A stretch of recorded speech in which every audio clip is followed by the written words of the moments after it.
Welcome to the TAR education friends. Target all rounder के TAR education में मैं प्रकाश कुमार आप सभी का स्वागत करता हूं। दोस्तों, आज है 12 जनवरी 2022। देखेंगे अब तक के सभी महत्वपूर्ण करंट अफेयर्स जो आपके आगामी सभी परीक्षाओं के लिए अति महत्वपूर्ण होंगे। साथ में देखेंगे बहुत सारे एक्स्ट्रा फैक्ट्स, रिलेटेड फैक्ट्स जो आपको औरों से आगे रखेगा। इस क्लास का पीडीएफ आप टार एजुकेशन के इन सभी सोशल मीडिया प्लेटफॉर्म से और टार एजुकेशन के वेबसाइट से आप पीडीएफ डाउनलोड कर सकते हैं। सभी का लिंक नीचे डिस्क्रिप्शन बॉक्स में दिया हुआ है। आप जरूर इन सभी से जुड़ जाएं अपडेट रहने के लिए। और वेबसाइट पर बहुत कुछ आपको मिलेंगे, daily, weekly, monthly current affairs text form में, पीडीएफ फॉर्म में, डेली क्विज, वोकेबलरी, बहुत कुछ मिलेंगे। आप जीके के सब क्वेश्चंस और अभी अपडेट सब किया जा रहा है, तो आप वेबसाइट पर भी जरूर विजिट करें। आज का क्लास दोनों भाषाओं में देखिए है, हिंदी इंग्लिश, ऑप्शंस भी हिंदी इंग्लिश दोनों भाषाओं में है। आपसे आग्रह है कि क्लास को अंत तक अटेंड करें, तभी आपको इस क्लास का महत्व पता चलेगा। और क्लास परीक्षा उपयोगी लगे तो प्लीज़ वीडियो को लाइक कर दीजिएगा और ज़्यादा से ज़्यादा शेयर करके टार एजुकेशन का दोस्तों सहयोग जरूर कीजिएगा। कुछ सेकेंड्स आपका टार एजुकेशन को आगे बढ़ाने में सहायता करेगा। और चैनल पर आप नए हैं या अब तक सब्सक्राइब नहीं किए हैं तो अभी सब्सक्राइब बटन दबा दें, और पहले से कर लिए हैं तो आपका बहुत बहुत धन्यवाद। तो चलिए बिना देर किए शुरू करते हैं आज का क्लास। पहला प्रश्न है, recently the name of Kevadia railway station has been change to what new name by the Indian railway. हाल ही में भारतीय रेलवे के द्वारा केवड़िया रेलवे स्टेशन का नाम बदलकर नया नाम क्या रखा गया है? तो सही जवाब है एकता नगर। अब इस रेलवे स्टेशन का नाम एकता नगर कर दिया गया है। ये केवड़िया रेलवे स्टेशन है कहाँ? तो देखिए इसके बारे में, गुजरात के नर्मदा जिले में है ये केवड़िया रेलवे स्टेशन। इसी का नाम बदलकर अब एकता नगर रेलवे स्टेशन कर दिया गया है। चलिए रेलवे से संबंधित बातें हुई हैं तो रेलवे के बारे में कुछ महत्वपूर्ण पॉइंट्स जान लेते हैं जो आपके लिए काफ़ी महत्वपूर्ण है। भारत में पहली ट्रेन 16 अप्रैल 1853 को बॉम्बे के बोरी बंदर स्टेशन से थाने स्टेशन के बीच 34 किलोमीटर की दूरी के लिए पहली बार चलाई गई थी। रेलवे बोर्ड की स्थापना 1905 में हुई है। भारतीय रेलवे में कुल 18 जोन है, जिसमें कोलकाता मेट्रो इंक्लूडेड है। भारत के पहले रेल मंत्री कौन थे? जॉन मथाई थे। तो वर्तमान में रेल मंत्री कौन है? श्री अश्वनी वैष्णव है। और ये काफी बिल्कुल नया ये अपॉइंटमेंट है। रेलवे बोर्ड के नए अध्यक्ष कौन बनाए गए हैं अभी, और कार्यकारी अधिकारी ये विनय कुमार त्रिपाठी को हाल ही में बनाया गया है। उम्मीद करता हूँ ये सब आपको पॉइंट्स अपडेट हो गए होंगे। चलिए अब देखते हैं ऑप्शंस। ध्यान से सुनिएगा, ऑप्शन से भी चूंकि प्रश्न जैसे होते हैं हम लोग वैसे ही ऑप्शंस कोशिश करते हैं लाने का, और वो भी करंट इवेंट्स में से, ताकि आपको उससे रिलेटेड करंट अफेयर्स को अपडेट और रिवीजन कराया जा सके। तो ध्यान से सुनिए। देखिए, वीरांगना लक्ष्मीबाई ये कहाँ का है? ये भी रेलवे स्टेशन है, वीरांगना लक्ष्मीबाई। तो ये झांसी रेलवे स्टेशन है उत्तर प्रदेश में, उसका नाम बदल कर क्या किया गया है? तो ये वीरांगना लक्ष्मीबाई ही कर दिया गया है। उम्मीद करता हूँ याद रहेगा आपको, बिल्कुल अपडेटेड है ये सब डाटा। झांसी रेलवे स्टेशन का नाम बदलकर जो उत्तर प्रदेश में है वीरांगना लक्ष्मीबाई कर दिया गया है। इससे पहले एक और स्टेशन मुगल सराय रेलवे स्टेशन था उत्तर प्रदेश में, उसका भी नाम बदलकर क्या किया गया है? पंडित दीनदयाल उपाध्याय रेलवे स्टेशन कर दिया गया है। मुगल सराय रेलवे स्टेशन का नाम भी बदलकर पंडित दीनदयाल उपाध्याय रेलवे स्टेशन कर दिया गया है। और झांसी रेलवे स्टेशन का नाम बदलकर वीरांगना लक्ष्मीबाई। चलिए, रानी कमलापति ये हबीबगंज रेलवे स्टेशन है। हबीबगंज रेलवे स्टेशन है कहाँ पे? मध्य प्रदेश में है, भोपाल में। मध्य प्रदेश के भोपाल में हबीबगंज रेलवे स्टेशन का नाम बदलकर रानी कमलापति कर दिया गया है, ये भी याद रखेंगे। और ये अयोध्या कैंट, ये किस रेलवे स्टेशन का नाम बदलकर हुआ है? तो उत्तर प्रदेश में एक रेलवे स्टेशन है फैजाबाद रेलवे स्टेशन का नाम बदलकर क्या किया गया है? अयोध्या कैंट। इसको हिंदी में कहेंगे अयोध्या छावनी। तो देखिए दोस्तों, जैसे प्रश्न था वैसे हाल फिलहाल के करंट इवेंट से आपको मैंने अपडेट कराया, ये सभी फैक्ट्स मैंने दिए। उम्मीद करता हूँ ये आपको बिल्कुल पसंद आया होगा, परीक्षा उपयोगी लगा होगा। चलिए दूसरा प्रश्न देखते हैं। अगर यहाँ तक इसी एक ही प्रश्न में आपको पता चल गया होगा क्लास की प्राथमिकता, उपयोगिता आपके लिए कितनी है, ये किस तरह से क्लास दिया जा रहा है। यदि है तो अभी लाइक दबा ही दीजिए। और कुछ सेकेंड रोक कर क्लास को शेयर करना है तो अभी कर दीजिए, नहीं तो लास्ट में ज़रूर कर दीजिएगा। और सब्सक्राइब नहीं किए हैं तो सब्सक्राइब बटन भी अभी दबा दीजिए। चलिए नेक्स्ट क्वेश्चन देखते हैं। हाल ही में किस देश के विशेषज्ञों द्वारा कोरोना वायरस का नया वेरिएंट डेल्टा क्रॉन की पहचान की गई है? ये तो इतना अपडेटेड वर्जन कोरोना का आ रहा है वायरस का कि क्या कहा जाए, और पूरी दुनिया को परेशान करके रखा हुआ है ये वायरस। आगे देखिए क्या होता है अभी। तो ये किस देश के विशेषज्ञों द्वारा कोरोना वायरस का नया वेरिएंट डेल्टा क्रॉन, ये वेरिएंट पता चला है, किया गया है। तो साइप्रस देश है, उस देश के विशेषज्ञों डॉक्टरों की टीम के द्वारा नए वेरिएंट डेल्टा क्रॉन का पता लगाया गया है। साइप्रस के बारे में देख लेते हैं। और ये जो डेल्टा क्रॉन नया वेरिएंट है, ये डेल्टा और ओमिक्रॉन जो हाल ही में वो भी आया है, इन दोनों का मिश्रण है। ये मिश्रण, इसी के नाम के मिश्रण पर ही ये नए वेरिएंट का नाम रखा गया है डेल्टा क्रॉन। साइप्रस की राजधानी निकोसिया है, मुद्रा वहाँ पे यूरो चलता है। आइए अब ऑप्शंस देखते हैं। ऑप्शन से भी आपको बहुत कुछ मिलेंगे। ऑप्शंस और एक्स्ट्रा फैक्ट्स जो दिया जाता है उसी के लिए करंट अफेयर टार एजुकेशन का जाना जाता है। तो चलिए, फ्रांस क्यों न्यूज में रहा है? तो हाल ही में कोविड-19 के ही नए वेरिएंट एक था IHU, इसका पता कहाँ चला है? तो फ्रांस के डॉक्टरों की टीम के द्वारा कोरोना वायरस का नया वेरिएंट IHU ये पता चला है फ्रांस के विशेषज्ञों के द्वारा। तो याद रखेंगे आप। और ये ओमिक्रॉन की तुलना में और शक्तिशाली इसको बताया गया है। और भारत में ये क्या एक हाल ही में एक न्यूज रहा है अपडेट में, तो भारत में हाल ही में ICMR द्वारा, ICMR Indian council of medical research, ICMR द्वारा एक नए ओमिक्रॉन आधारित भारत का पहला RT-PCR टेस्ट किट लॉन्च किया गया है। उसका नाम क्या है? उसका नाम है ओमीश्योर। ओमीश्योर एक नया RT-PCR किट लॉन्च किया है। ICMR के द्वारा इसको मान्यता प्राप्त दिया गया है। ओमीश्योर भारत का पहला ओमिक्रॉन टेस्ट वेरिएंट किट है। तो ये आप याद रखेंगे, इंडिया के द्वारा इसको लॉन्च किया गया है। RT-PCR का फुल फॉर्म क्या होता है? तो RT का मतलब होता है रियल टाइम, और PCR का मतलब होता है polymerase chain reaction, polymerase chain reaction, और ये रियल टाइम होता है। तो ये आप याद रखेंगे। भारत का पहला Omicron variant test kit RT-PCR test kit को क्या है? ओमीश्योर। ये आपसे एग्जाम में जरूर पूछा जा सकता है। जापान क्यों न्यूज में रहा है? तो हाल ही में जापान विश्व का पहला डुअल मोड वाहन का निर्माण किस देश में किया गया है? तो ये जापान में ही किया गया। डुअल मोड से मतलब है कि जो वाहन जापान के द्वारा बनाया गया है, ये वाहन रेलवे ट्रैक और रोड दोनों पर एक भी चल सकता है, दोनों पर इसको चलाया जा सकता है, और रेलवे ट्रैक और रोड पर दोनों। तो ये डुअल मोड वाहन का निर्माण विश्व में पहली बार जापान के द्वारा किया गया है। इसको आप याद रख सकते हैं। चलिए दूसरे प्रश्न से ये सारे फैक्ट्स आपको मिले। तीसरा प्रश्न देखते हैं। हाल ही में किसे दिसंबर महीने के लिए पुरुष वर्ग में ICC men's player of the year of the month किसे चुना गया है? फिर से सुन लीजिए। पुरुष वर्ग में दिसंबर महीने के लिए जो अभी जस्ट बीता है, ICC men's player of the month किसे चुना गया है? तो ये चुना गया है एजाज पटेल को। एजाज पटेल कहाँ के क्रिकेट खिलाड़ी हैं? तो ये न्यूजीलैंड के जाने माने क्रिकेटर हैं एजाज पटेल। इन्हीं को दिसंबर 2021 महीने के लिए क्रिकेटर ऑफ द मंथ चुना गया है। इससे संबंधित कुछ हाल फिलहाल के न्यूज रहे हैं, वो देख लीजिए। एजाज पटेल हाल ही में भारत के विरुद्ध जो अभी टेस्ट चल रहा था भारत न्यूजीलैंड में पिछले कुछ दिनों में, तो भारत के विरुद्ध 10 का 10 एक ही पारी में विकेट लेकर विश्व रिकॉर्ड इन्होंने बनाया है। एक ही पारी में पूरा 10 का 10 विकेट इन्होंने ही लिया था। एजाज पटेल न्यूजीलैंड के क्रिकेटर हैं, और ये ऐसा कीर्तिमान करने वाले विश्व के तीसरे गेंदबाज बन गए हैं। तो सवाल ये है कि तीसरे ये बने हैं, तो पहले कौन है? तो पहले हैं इंग्लैंड के जिम लेकर। ये एक ही पारी में 10 का 10 विकेट लेने वाले पहले खिलाड़ी बने थे। उसके बाद दूसरा है भारत के अपने अनिल कुंबले, पूर्व कप्तान और बॉलर रह चुके हैं अनिल कुंबले।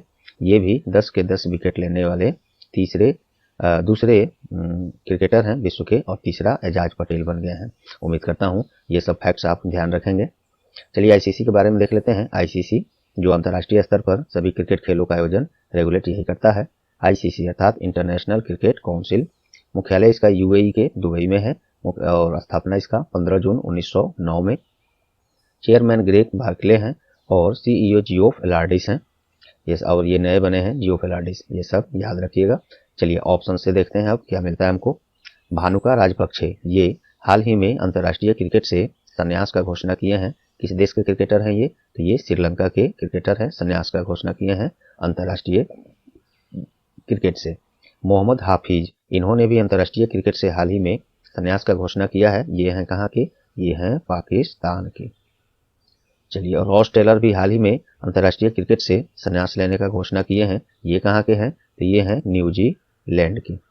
न्यूजीलैंड के क्रिकेट खिलाड़ी हैं रॉस टेलर, इन्होंने भी क्रिकेट से संन्यास का घोषणा किया है अंतर्राष्ट्रीय। ये आप कंट्री जरूर याद रखिएगा, ये यही पूछा जाता है। रॉस टेलर न्यूजीलैंड के हैं, मोहम्मद हाफिज पाकिस्तान के, भानुका राजपक्षे श्रीलंका के। ये सभी ऑप्शंस, ये फैक्ट्स आप याद रखेंगे। चलिए, उम्मीद करता हूँ यहाँ तक आपको क्लास पसंद आए होंगे। अगला प्रश्न है, हाल ही में जारी रिपोर्ट के अनुसार प्रधानमंत्री जन धन योजना अर्थात शॉर्ट में इसको PMJDY कहते हैं में खोले गए खाताओं में 1.5 लाख करोड़ से भी अधिक जमा राशि आ चुकी है। प्रश्न ये नहीं है, प्रश्न ये है तो इस योजना की शुरुआत कब की गई थी?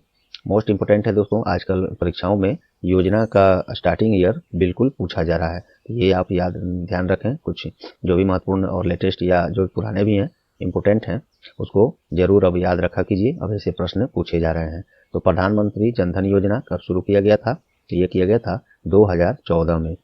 फुल फॉर्म इसका मैंने ऊपर बताया ही, प्रधानमंत्री जन धन योजना। इसकी शुरुआत 2014 में किया गया था मोदी जी के द्वारा। 15 अगस्त 2014 को ये जब झंडा फहरा रहे थे दिल्ली के लाल किले से, तो वहीं से इसका घोषणा किए थे और कुछ ही दिनों बाद अर्थात 28 अगस्त को 2014 में इसे पूरे देश में लॉन्च भी कर दिया गया था। और इसमें एक और डेटा है, देख लीजिए, इसको नोट कर लीजिएगा, जरूरी है ये। देखिए, ये दिसंबर के अंत तक की बात करें तो इन खाता जो है टोटल 1,01,50,939.36 करोड़ इसमें जमा है। और टोटल खाता कितना खुल चुका है अभी दिसंबर तक?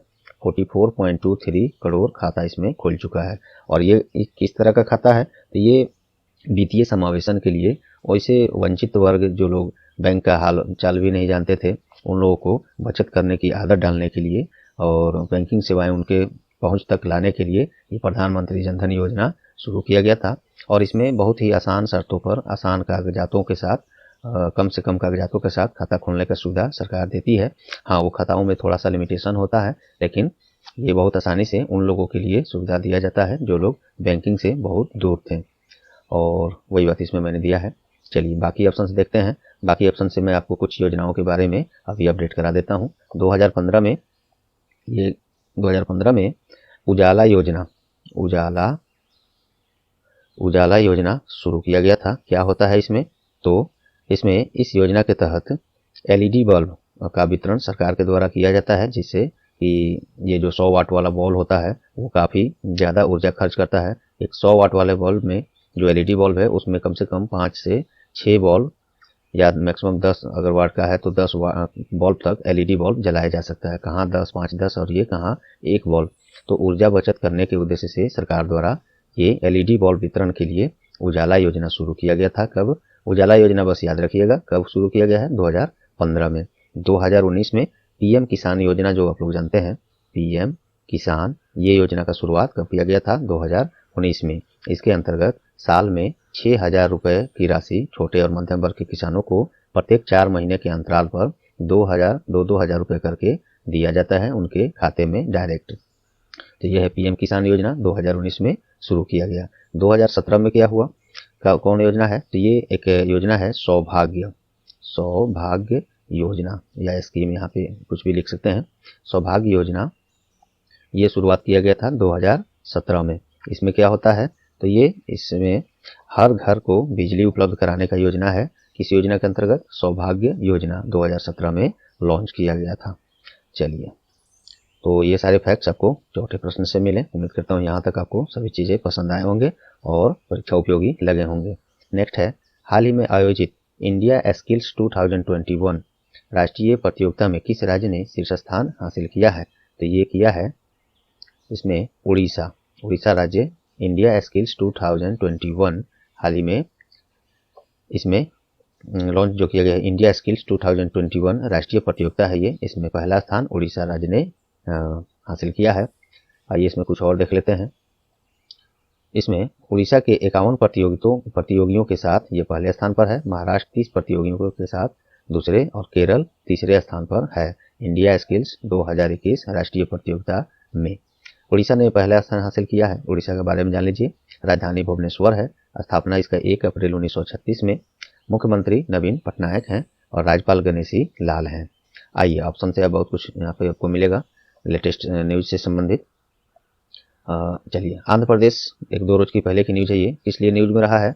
तो आंध्र प्रदेश सरकार अपने राज्य के कर्मचारियों की सेवानिवृत्ति की उम्र 60 वर्ष से बढ़ाकर अब क्या कर दिया है? 62 वर्ष कर दिया है। तो ये आप याद रखेंगे। हाल ही में किस राज्य सरकार ने राज्य कर्मचारियों की सेवानिवृत्ति की उम्र बढ़ाई है इतने पर? तो ये आंध्र प्रदेश ने किया है, ये आप याद रखेंगे। महाराष्ट्र, ये क्यों न्यूज में रहा है? तो हाल ही में एक योजना है शक्ति क्रिमिनल लॉ। शक्ति क्रिमिनल लॉ, जिसे हिंदी में कहेंगे शक्ति आपराधिक कानून। ये किसने लॉन्च किया है, शुरुआत किया इसका? तो महाराष्ट्र। इस योजना में होगा क्या? तो इसके अंतर्गत बलात्कार, सामूहिक बलात्कार की जघन्य अपराधों के लिए मौत की सजा का प्रावधान इस कानून से शक्ति आपराधिक कानून या शक्ति क्रिमिनल लॉ ये शुरू किया है महाराष्ट्र सरकार ने। ये याद रखेंगे आप। और ऐसा कानून पेश करने वाला ये भारत का ये दूसरा राज्य है। इससे पहले इसी तरह का कानून पेश कर चुका है, ला चुका है कौन? आंध्र प्रदेश ला चुका है। दूसरा राज्य महाराष्ट्र है ऐसा कानून लाने वाला। तमिलनाडु क्यों न्यूज में रहा है? तो एक योजना है, मुझे लगता है 1-2 सप्ताह पहले की बात है ये, मिनदम मंजपाई। इसको हिंदी में लिख रहा हूँ मैं, आसानी से समझ में पढ़ा जाएगा आपको। मिनदम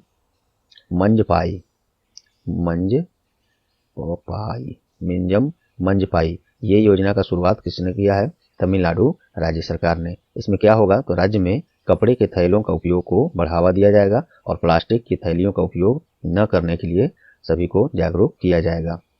तो मिनदम मंजपाई योजना तमिलनाडु, और किस लिए है वो मैंने आपको बताया। चलिए अगला प्रश्न देखते हैं। हाल ही में किस दिन राष्ट्रीय मानव तस्करी जागरूकता दिवस मनाया गया है? ये मनाया गया है 11 जनवरी को, राष्ट्रीय मानव तस्करी जागरूकता दिवस। इसमें क्या होगा? तो नेम से डेट से ही स्पष्ट है। मानव तस्करी को रोकने और मानव तस्करी पीड़ितों की दुर्दशा के बारे में जागरूकता बढ़ाने और उनकी रक्षा करने के उद्देश्य से प्रत्येक वर्ष 11 जनवरी को राष्ट्रीय मानव तस्करी जागरूकता दिवस मनाया जाता है। पहली बार इस दिवस को 2007 में अमेरिकी सीनेट के द्वारा इसकी प्रस्ताव रखा गया था। उसके बाद से इस दिवस को मनाया जाता है। चलिए बाकी ऑप्शन हाल फिलहाल के सभी जनवरी के हैं, कुछ अपडेट आप हो जाइए। 9 जनवरी को हाल ही में क्या मनाया गया है? इस दिन 2 दिवस महत्वपूर्ण है, वो मनाया गया है हाल ही में 1-2 रोज पहले। 9 जनवरी को गुरु गोविंद सिंह जयंती हाल ही में मनाया गया है। एक और दिवस क्या है 9 जनवरी को? तो प्रवासी भारतीय दिवस, ये भी 9 जनवरी को ही मनाया गया है। ये दोनों याद रखेंगे। और प्रवासी भारतीय दिवस 9 जनवरी 1915 को महात्मा गांधी जब साउथ अफ्रीका से इंडिया लौटे थे, उस दिन को चिन्हित करने के लिए राष्ट्रीय प्रवासी भारतीय दिवस ये मनाया जाता है 9 जनवरी को। और गुरु गोविंद सिंह जयंती भी 9 जनवरी को, दोनों आप याद रखेंगे, बिल्कुल अपडेट है। 10 जनवरी को क्या मनाया गया? तो 10 जनवरी को विश्व ब्रेल दिवस हाल ही में, वर्ल्ड ब्रेल डे जिसको कहेंगे इंग्लिश में, वर्ल्ड ब्रेल डे या विश्व ब्रेल दिवस। ये किस दिन? 10 जनवरी को। लुई ब्रेल जो थे आविष्कारक थे किसके? ब्रेल लिपि के, जो दृष्टिबाधित लोगों को सहायता करता है, उन्हीं की जयंती पर ये विश्व ब्रेल दिवस 10 जनवरी को मनाया जाता है। 4 जनवरी को क्या मनाया गया हाल ही में? तो 4 जनवरी को तो वही तो है यार, क्या बताया मैं, सॉरी, ये जो अभी मैंने बताया विश्व ब्रेल दिवस के बारे में, ये है टोटल 4 जनवरी के बारे में। पुनः इसको मैं फिर से ध्यान से सुनिए।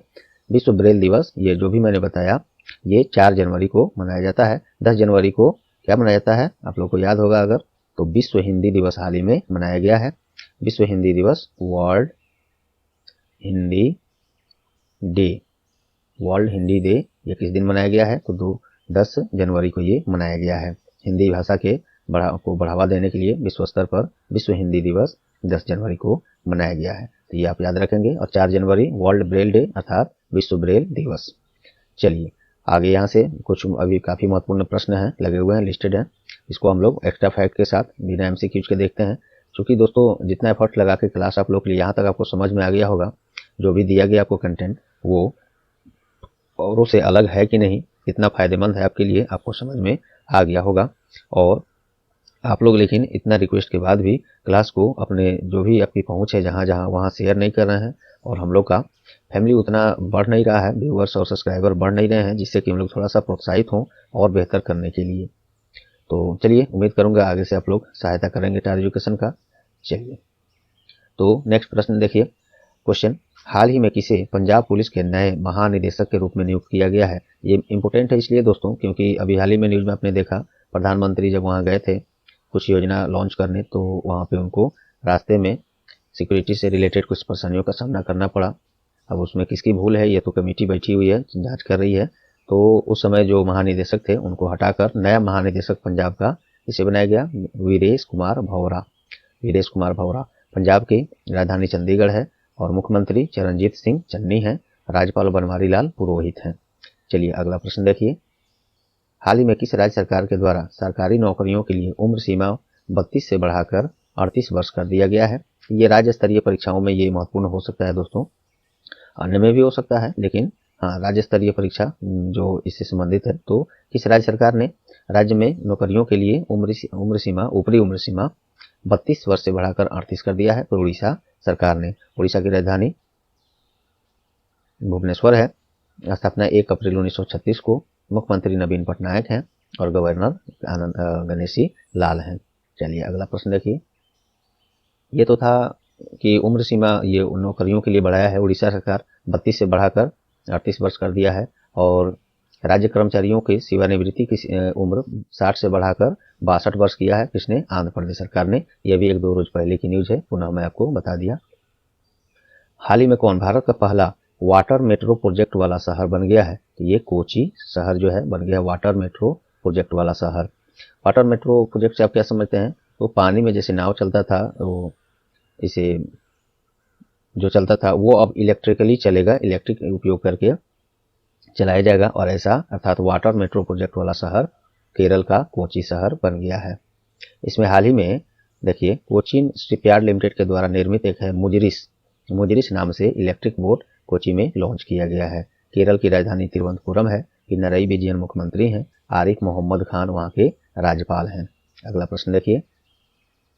जाने माने उद्योगपति श्री रतन टाटा के बायोग्राफी जीवनी पर आधारित एक पुस्तक है, रतन एंड टाटा ऑथराइज्ड बायोग्राफी। ये किनके द्वारा लिखा गया है? डॉक्टर थॉमस मैथ्यू के द्वारा। क्योंकि ये बुक जो है, पुस्तक है, ये अभी लॉन्च नहीं हुआ है, इसको लॉन्च किया जाएगा नवंबर 2022 में। लेकिन अभी न्यूज में आ गया, तो आपको बीच में अगर एग्जाम हो तो हो सकता है ये प्रश्न पूछ लिया जाए। तो ये डॉक्टर थॉमस मैथ्यू के द्वारा लिखा गया है और ये एक रिटायर्ड IAS अधिकारी हैं, इन्होंने इस पुस्तक को लिखा है। नेक्स्ट है, हाल ही में किस देश का चैंग ई एक ल्यूनर प्रोब है जो चांद पर पानी का सबूत एकत्रित किया है? तो ये किस देश का है? चाइना का है। चाइना के अंतरिक्ष एजेंसी का नाम CNSA है। ये सब पूछा जाता है। अब नासा कहाँ का है? आप लोग सभी लोग जानते हैं, अमेरिकी अंतरिक्ष एजेंसी है नासा, और इसके नए एडमिनिस्ट्रेटर कौन है? नील लैमसन। चलिए, चाइना की राजधानी बीजिंग है, वहाँ पे मुद्रा युआन और या रेनमिन भी चलता है। क्या फर्क है दोनों में? मैंने पिछले कई क्लासों में लगातार इसको बताते आ रहा हूँ, जो लोग रेगुलर होंगे वो लोग को याद होगा, फिर बताऊंगा मैं। और वहाँ प्रेसिडेंट कौन है चाइना में? शी जिनपिंग है। चलिए अगला प्रश्न है, किसने मेलबर्न समरसेट टेनिस टूर्नामेंट का पुरुष एकल खिताब जीता है? तो राफेल नडाल ने जीता है। ये प्रश्न वेबसाइट पर मैं पहले ही अपडेट कर दिया था, लेकिन यूट्यूब पर इस छूट गया था, तो मैं कल ध्यान आया इसको तो ले लिया हूँ फिर से। मेलबर्न समरसेट टेनिस टूर्नामेंट एकल खिताब किसने जीता है? Rafael Nadal. कहाँ के हैं ये? तो राफेल नडाल स्पेन के टेनिस खिलाड़ी हैं और ये जीत इनका 79वां कैरियर ATP खिताब है जो जीते हैं। ये 89th इनका कैरियर का ATP खिताब है। राफेल नडाल जो है अमेरिका के मैक्सिम क्रेसी को हराकर यह खिताब अपने नाम किया है। तो राफेल नडाल का कंट्री याद रखिएगा, कहाँ के हैं? स्पेन के हैं। ये प्रश्न कई बार पूछा जा चुका है। क्या जीते हैं वो नहीं भी पूछे तो कंट्री नेम कई बार पूछा गया है। चलिए, चंपा के नाम से प्रसिद्ध जाने माने कन्नड़ लेखक का हाल ही में निधन हुआ है। क्या नाम है उनका? चंद्रशेखर पाटिल। इनका उपनाम चंपा के नाम से भी जाना जाता था। तो चंद्रशेखर पाटिल का हाल ही में निधन हो गया है और इनको लेखन उत्कृष्टता में राज्य सरकार के द्वारा राज्योत्सव अवार्ड से भी सम्मानित किया गया था। ये वहाँ के राज्य के एग्जाम्स में ये महत्वपूर्ण हो सकता है, आप लोग के लिए भी महत्वपूर्ण है ही, इसलिए ध्यान रखिएगा इसको भी। हाल ही में badminton world federation 2022 badminton world federation 2021 Yonex sunrise India open tournament, इसका आयोजन कहाँ किया गया है? तो ये नई दिल्ली में किया गया है और ये 2020 के बाद से किया नहीं गया था कोविड-19 महामारी के कारण, तो 2 वर्षों के गैप के बाद ये पुनः इसका आयोजन किया जा रहा है। Badminton world federation 2022 Yonex sunrise India open tournament नई दिल्ली में। अच्छा, अभी केंद्रीय युवा एवं खेल मंत्री कौन है? श्री अनुराग सिंह ठाकुर हैं, ये भी ध्यान रखेंगे। नेक्स्ट देखिए, ये भी महत्वपूर्ण है दोस्तों। देखिए, हाल ही में पंजाब के पूर्व मुख्यमंत्री कैप्टन अमरिंदर सिंह जो इस्तीफा दे दिए थे, कांग्रेस पार्टी में थे, उन्होंने नई पार्टी एक बनाई है। उस पार्टी को चुनाव आयोग द्वारा नई चुनाव चिन्ह क्या आवंटित किया गया है, क्या चिन्ह दिया गया है? ये प्रश्न बन सकता है, नहीं भी बन सकता, पता नहीं, मुझे उम्मीद है कि बन सकता है, लेकिन इसमें और बहुत सारे फैक्ट्स आपको मैं यहाँ पे दूंगा, वो महत्वपूर्ण है। तो नई पार्टी उन्होंने बनाया है, पार्टी का नाम तो एटलीस्ट जरूर पूछ सकता है। उस पार्टी को चुनाव चिन्ह पहली बार है तो क्या मिला है? तो हॉकी स्टिक एंड गेंद, ये उसका चुनाव चिन्ह मिला है। नई पार्टी का नाम क्या है जो कैप्टन अमरिंदर सिंह ने बनाया है हाल ही में? इस पार्टी का नाम है पंजाब लोक कांग्रेस। पंजाब लोक कांग्रेस उस पार्टी का नाम है। कैप्टन अमरिंदर सिंह, उसका चुनाव चिन्ह हॉकी स्टिक एंड गेंद दिया गया है। आइए, पंजाब के बारे में हम लोग तो ऊपर देख चुके हैं, इतना दूर ये चर्चा कर चुके हैं। ये देखिए इलेक्शन कमीशन ऑफ इंडिया चुनाव आयोग के बारे में। चुनाव आयोग में एक मुख्य चुनाव आयुक्त होते हैं, एक मुख्य चुनाव आयुक्त और 2 अतिरिक्त चुनाव आयुक्त होते हैं। तो मुख्य चुनाव आयुक्त कौन है? सुशील चंद्र है। और 2 अन्य जो चुनाव आयुक्त हैं वो कौन कौन है? राजीव कुमार, अनूप चंद्र पांडे। चुनाव आयोग की स्थापना 25 जनवरी 1950 में, मुख्यालय इसका नई दिल्ली है। उम्मीद करता हूँ सभी चीजें यहाँ तक आपको पसंद और परीक्षा उपयोगी लगे होंगे। क्वेश्चन ऑफ द डे देखिए आज का, हाल ही में किसे Asian infrastructure investment bank AIIB के उपाध्यक्ष के रूप में नियुक्त किया गया है? मोस्ट इंपोर्टेंट ये प्रश्न है, क्वेश्चन है। इसका जवाब तो काफी इजी है, कल ही परसों में इसको सब कराया गया आपको। इसका जवाब आप कमेंट में अवश्य करें। तो चलिए दोस्तों, उम्मीद करता हूँ आज का क्लास आप लोग को परीक्षा उपयोगी लगी होंगी। यदि हाँ तो प्लीज़ वीडियो को लाइक दबा दें और ज़्यादा से ज़्यादा शेयर करके कुछ सेकंड्स आप लोग दोस्तों देकर इस क्लास को अन्य क्लास यूट्यूब पर जो भी चैनल पर चार्ज एजुकेशन का दिया जा रहा है, आपको न्यू अपॉइंटमेंट्स हुआ, न्यू मिनिस्टर्स अपॉइंटमेंट हुआ, पूरा अपडेटेड, पूरा 2021 का जनवरी से लेकर दिसंबर तक, नोबेल प्राइज, बहुत सारे टॉपिक्स वहाँ कराए जा चुके हैं। सबका लिंक मैं यहाँ पे आई बटन में, और वीडियो एंड हो अभी जैसे हुआ है तो यहाँ पर भी आपको सब आ रहा होगा। वैसे भी चैनल पर भी विजिट करके आप सभी ये क्लासों को, और NTPC ग्रुप D SSC के लिए प्रैक्टिस सेट भी हम लोगों ने शुरू कर दिया है वहाँ पे। तो प्रैक्टिस सेट पर आप लोग से रिव्यू मांगा गया था, कैसा है? आप लोग का अच्छा रिव्यू रहता है तो सेट को और आगे बढ़ाया जाएगा। तो वो सेट प्रैक्टिस भी करें, देखिए वहाँ कितना स्मार्ट वे में आपको जीके के साथ उसी में करंट अफेयर, रीजनिंग का, मैथ का, उसमें सम्मिश्रण करके सेट लाया जा रहा है। एक बार उसको अटेंड करके देखें, आपको पता चलेगा वो प्रैक्टिस सेट कितना महत्वपूर्ण है और कितना स्मार्ट वे में आपको वो प्रैक्टिस सेट कराया जा रहा है। तो आप लोग से उम्मीद है ये सब जरूर चैनल पर विजिट करें, देखें, और चैनल को सहायता करने के लिए कुछ सेकंड देकर हम लोग को शेयर जरूर करें इन सभी क्लासेज को। और चैनल पर आप नए हैं या चैनल को अब तक सब्सक्राइब नहीं किए हैं तो प्लीज़ अभी सब्सक्राइब बटन दबा दें और बेल आइकन भी दबा लें, सबसे पहले आपको नोटिफिकेशन इसको मिलेगा, एक भी क्लास मिस नहीं होगा। और पहले से सब्सक्राइब कर लिए हैं तो आपका बहुत बहुत धन्यवाद। तो चलिए मिलते हैं अगले क्लास में, तब तक के लिए good bye, all the best.